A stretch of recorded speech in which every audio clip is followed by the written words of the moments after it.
masuk surga. Amin. Ima saya antum dulu yang meninggal, kemudian baru ana, atau sebaliknya, ya. Anda belakangan, antum duluan, gak apa-apa. Punya salah satu deh. Yang penting masuk surga. Yang penting masuk surga.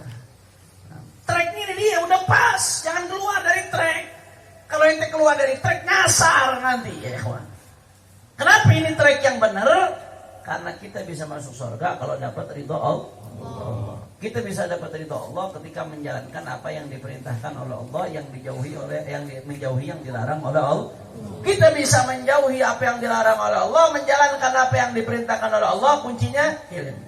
Ente mesti tahu dulu mana yang halal, mana yang haram, mana yang hak, mana yang batil, mana yang benar, mana yang salah. Kalau udah tahu mana yang halal, mana yang haram, kemudian diamalkan, berarti ente on the track, ada di jalan track rel menuju surganya Allah Subhanahu.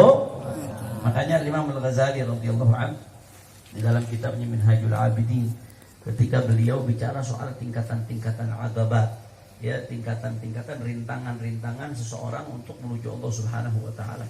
Itu ada beberapa rintangan-rintangan.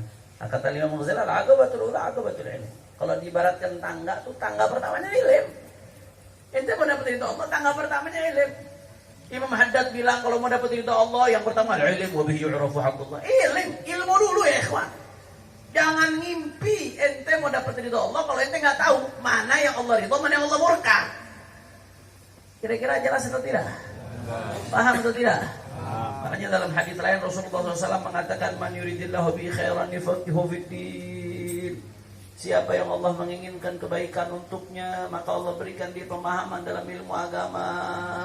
Maka beruntung, kata yang Habib Saleh bilang, bersyukur kita nih. Kalau Allah ringankan langkah kaki kita, Allah mudahkan kita buat ngaji, buat nuntut ilmu, buat belajar, bersyukur sama Allah Subhanahu wa taala. Karena Allah lagi naruh kita di track yang benar buat sampai menuju surganya Allah Subhanahu.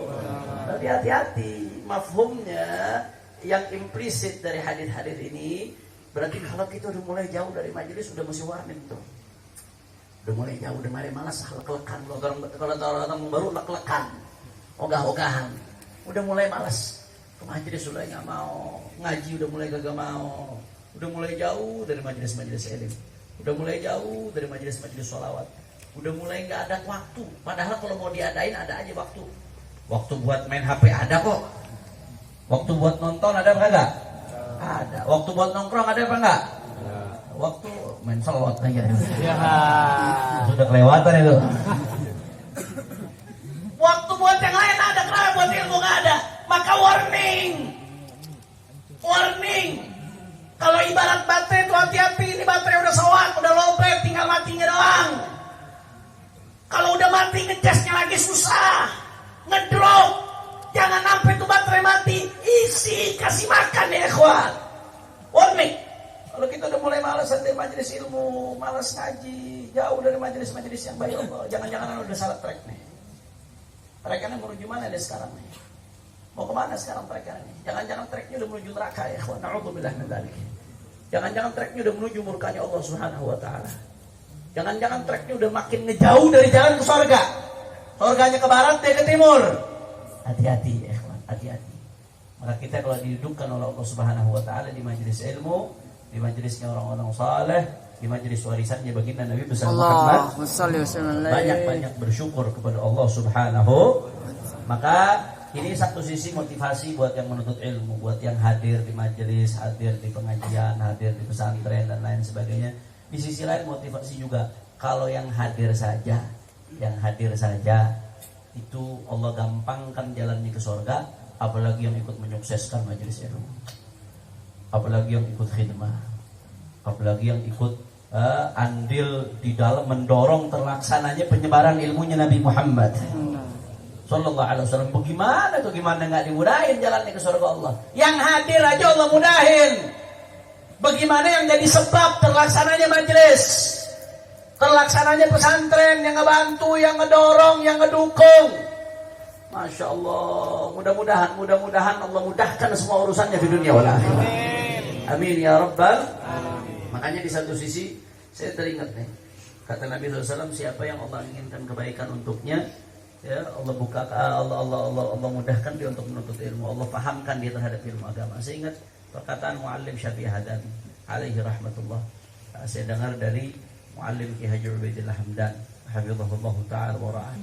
Muallim Syafi'i Hadami itu bilang, ini kan bicara di kata Nabi, kalau Allah menginginkan kebaikan untuk orang, dimudahkan untuk menuntut ilmu. Ilmu apa sih, Beb? Ilmu kan banyak. Kita kalau buka perpustakaan gak usah jauh-jauh. Perpustakaan Habib Rizik itu 4 bangunan. Perpustakaannya 4 bangunan, bukan 4 kamar, bukan 4 bangunan. Ada bangunan di Megamendung itu aja ada 3 bangunan.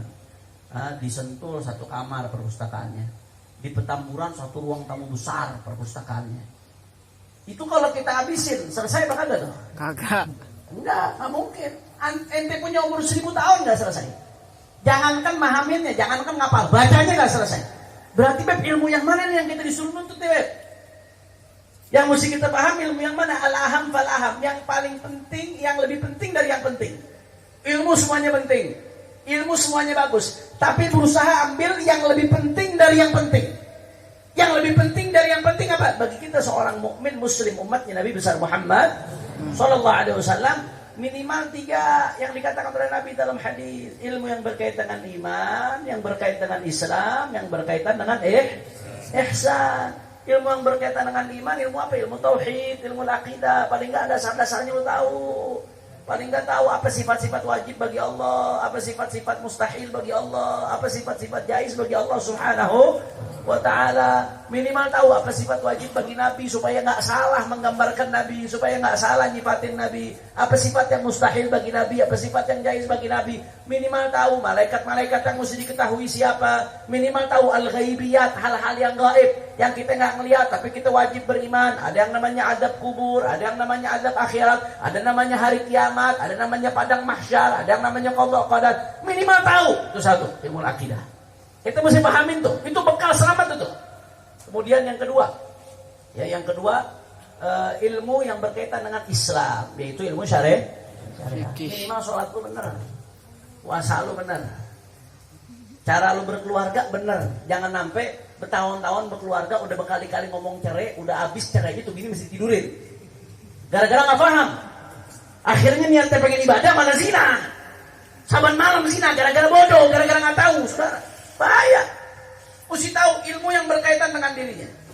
Ente udah mulai wajib sholat, berarti mesti paham ilmunya sholat. Ilmunya wudu seperti apa, ilmunya tahara bersuci seperti apa. Ente udah mulai mau bulan puasa nih, pertama kali ketemu Ramadan, mesti paham apa aja yang membatalkan puasa. Ente mau mengeluarkan zakat, mesti paham ilmu yang berkaitan dengan zakat. Ilmu hal, ilmu yang berkaitan dengan kewajiban diri ente. Ente mau berkeluarga, mesti paham ilmu-ilmu yang ente mesti ketahui sebagai seorang kepala rumah tangga, sebagai seorang suami, sebagai seorang istri, dan seterusnya. Itu yang kedua, ilmu fikih. Dasar-dasar ilmu fikih. Saya nggak bilang semua ilmu fikih. Kalau kita bicara semua ilmu fikih banyak banget, kagak rapi-rapi. Saya mondok, dari mondok sampai sekarang kurang lebih udah 17 tahun ngaji fikih nggak selesai-selesai. Sampai sekarang ngaji fikih, namanya ngaji fikih nggak selesai-selesai. Kita mulai dari Safinatun Najah, naik ke Safinat saja Risalah Jamiah, naik ke Muqaddimah Hadramiyah, kemudian naik ke Ghayatul Taqrib, naik ke Fathul Qorib, naik ke Umdatus Salik, naik ke Zubat, naik ke Fathul Mu'in, naik ke Minhajul Talibin, naik lagi ke Syarhul Mahalli ala Minhajul Talibin, naik lagi ke Fathul Wahwa. Nggak ada habisnya. Minimal, anda nggak suruh semuanya. Minimal yang berkaitan dengan diri ente. Itu mesti paham. Kemudian yang ketiga ilmu ihsan. Ihsan itu ilmu apa? Tertuang dalam ilmu akhlak, ilmu tasawuf. Ini pelajarin nih. Minimal kita tahu bagaimana berakhlak sama orang tua, berakhlak sama saudara, berakhlak sama guru, bagaimana jaga hati kita, bagaimana cara supaya ikhlas, bagaimana cara supaya nggak riya, bagaimana cara supaya nggak sombong. Itu 3 minimal. Nah, Muallim Syafi'i Hadami ngomong tuh, kata Muallim Syafi'i Hadami, ente kata Muallim Syafi'i Hadami, kalau belajar 3 nih, Islam, iman, Islam, ihsan, ilmu akidah, tauhid, fikih, sama ihsan, ilmu tasawuf, akidah, fikih, tasawuf. Lu pelajarin nih ilmu 3, udah cukup buat ngegedor pintu surga. Muallim Syafi'i Hadami. Udah cukup buat, bukan ngegedor, ngedobrak. Bahasanya bukan lagi ngegedor, ngedobrak. Kalau bahasanya mu'allim ubed deh. Ente belajar di 3 nih minimal. Yang lain-lain udah deh. Ente kalau belum sempet nggak usah bicara mustalahul hadis, nggak usah belajar, nggak usah bicara usul fikih, nggak usah bicara ulumul Quran, nggak usah bicara jauh-jauh tafsir, nggak usah bicara kutubus sittah, nggak usah ketinggian, nggak usah bicara arut, qawafi, balagho, ma'ani, bayan, badi, kejauhan tuh kejauhan. 3 aja nih 3, paling nggak ada 3. Ente punya kebutuhan ngaji ini, cari minimal 3 ini terpenuhi kebutuhan ente. Ilmu fikih, ilmu akidah, sama ilmu tasawuf buat ngebenerin akhlak kita, buat ngebenerin hati. Kalau 3 ini lu pelajarin, kata Mu'allim Syafi'i Hadami, udah cukup buat ngedobrak pintu surga. Mudah-mudahan Allah Subhanahu wa taala mudahkan jalan kita ke surganya Allah. Setelah panjang umur, sehat wal afiyah, bi khairin wa lutfin wa afiyah. Amin ya rabbal. Kira-kira sampai sini jelas atau tidak? Faham? Insya. Kemudian